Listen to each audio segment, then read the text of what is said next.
Good morning. Thanks so much for checking in with us here at Atlanta News First Plus on your Saturday. Hope your day's off to a great start. I'm Megan Packer. Get ready for the heat. We will talk everything to do with our forecast in just a minute with First Alert meteorologist Isaac Williams. It is the first full day of summer, so happy summer to you. Make some plans to get outside and be near the water.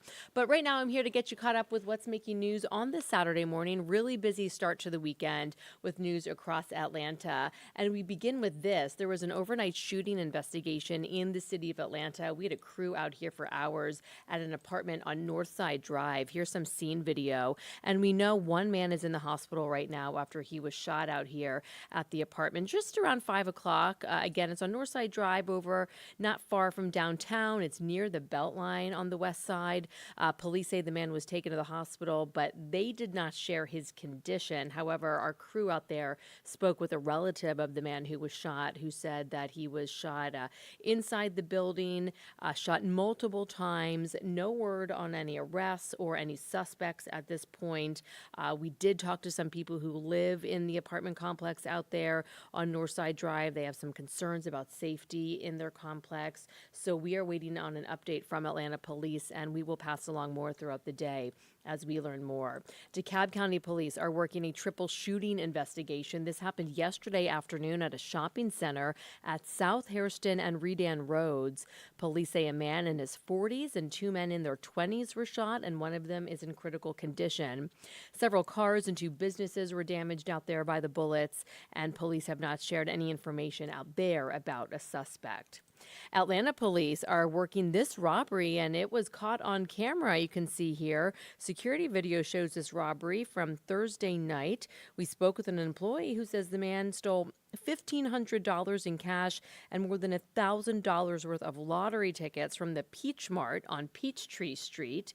The employee was surprised this happened too because he says that suspect is a regular at the store, and he says that this happened after the suspect lost playing a slot machine game there. Researchers from a cybersecurity news agency say there has been a big data leak. Billions of login credentials have been leaked. Cyber News reports that the leak includes passwords from popular websites. We're talking Google, Facebook, and Apple. And the researchers say that the data in the leak is not from a single source, but rather, it was stolen over time and briefly exposed publicly. That's when Cyber News discovered it. If you are worried about your accounts, the first thing you can do is change your password. This morning, there is a warning for people that might be going to a driving school or taking some driving classes, whether you are a new driver or maybe renewing a license and you need to take a course. The Department of Driver Services wants you to take certified driving schools. Make sure they are legit. The department says customers using uncertified schools should be concerned about the quality of instruction, and they say it could delay someone getting a new license or getting it reinstated. A DDS certification guarantees driving instructors are qualified and the curriculum is effective and compliant with the law. You can go to the DDS website and actually look up the certified schools. Let's take a peek outside right now. Here's what it looks like in the city of Atlanta. Already quite warm out there. It's kind of got that hazy look. So let's bring in right now First Alert meteorologist Isaac Williams to talk about the heat, because we are just getting ready for the heat to get closer and closer throughout the week. And really, we'll be in the 90s today, Isaac, but this is the coolest of the next few days, right? That's right, Megan. We are going to be seeing those numbers increase into next week. We have the chance to see some near record temperatures into next week as well. So that's something that we'll be, I say, looking forward to, but we'll see. We'll get you caught up here on the forecast. We have some rain on the radar this morning, actually south of the metro toward Upson County and the city of Thomaston, just south of there, and then farther south on Highway 19, some heavier rain and even some thunderstorm action west and southwest of Macon. That is something that we're watching there on First Alert radar. Up to the north and east there, south of Covington, a very tiny shower. We were also watching some heavier rain earlier in Butts and Jasper counties, but that's also weakened in the past few, maybe 20 or so minutes.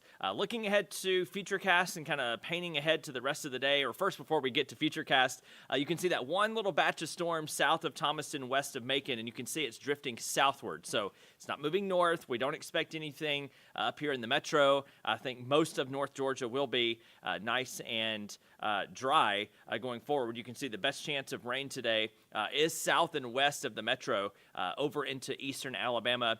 Cleburne and Randolph counties could see a little bit of a very isolated rain shower activity later on in the day. Here's a look at 3 o'clock on Futurecast. You can see very minimal to no rain expected in North Georgia. Again, the best chance is on kind of the periphery of the coverage area toward LaGrange and into eastern Alabama. Again, the better chance of a little bit more concentrated activity will be in Alabama. Sunday, the same deal. Will be dry in the morning, followed by the small possibility of a pop-up shower across the region. But again, a lot of us will not see measurable rain over the course of the next several days, which means the sun's going to be out in not full force. We're going to have some clouds shading us in spots and occasionally through the day, but just remember that UV index is in the high to extreme category, which means that burn time today, 10 minutes or less. Remember the summer solstice, the sun's rays are highest overhead or directly overhead at 23.5 degrees north latitude. Now, obviously, we're north of there, so we're not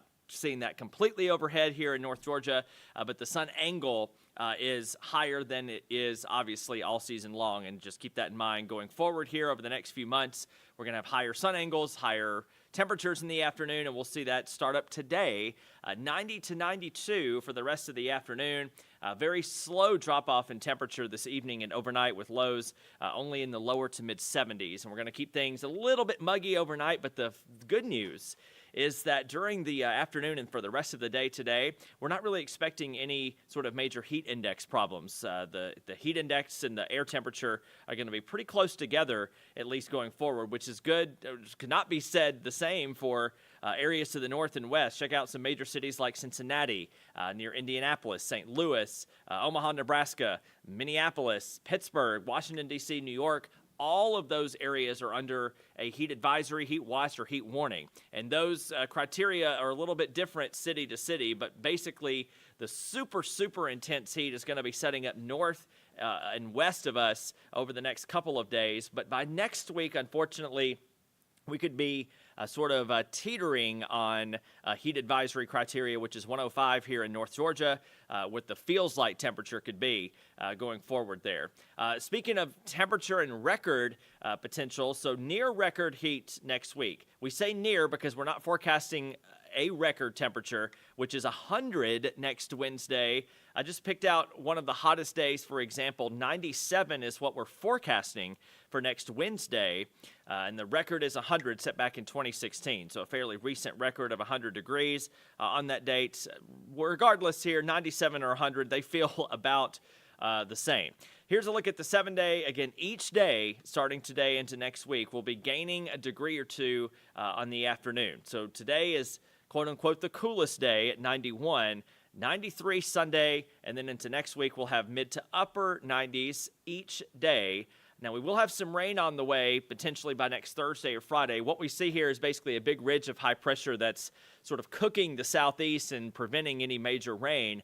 But that does begin to break down a little bit toward Thursday and next Friday, and that's the reason that's the next time we see any sort of meaningful rain chance. Today, and what I showed you earlier on the radar, is very isolated. I am expecting a little bit more in the way of storm activity by next Friday. It's a Braves on Gray Day. It's 6 days from now. The forecast could change a little bit, but we are seeing signs that this ridge of high pressure that's going to bake us for a little while is going to be just that, temporary, and we'll see a little bit more usual mid to late June and early July heat coming up here in the next week to 10 days. But between now and next Wednesday, generally speaking, not much rain expected, highs in the 90s, and then the heat index could be 100 plus starting next Tuesday or Wednesday, and again, overnight lows will only be dropping to between 72 and 75 degrees. Again, it's the first full day of summer. We have 14 and a half hours of daylight today, and we'll keep that number going, of course, over the next several weeks as the longest amount of daylight we had is today and yesterday with the summer solstice starting up. Today is June 21st. Obviously, the next season change is not until September, so we've got some while before the fall season begins, and we'll be dreaming of those fall temperatures, I'm sure. But this week is the main story. Hot weather will be in store as highs make their way into the middle and upper 90s. Don't forget you can download the First Alert weather app. We are always pushing new weather forecast update videos there as well. And you can catch the next newscast with JD later on this afternoon and tonight. 30 a.m. on ANF Plus. You can also text weather to the number on your screen, and we'll send a link directly to your cell phone.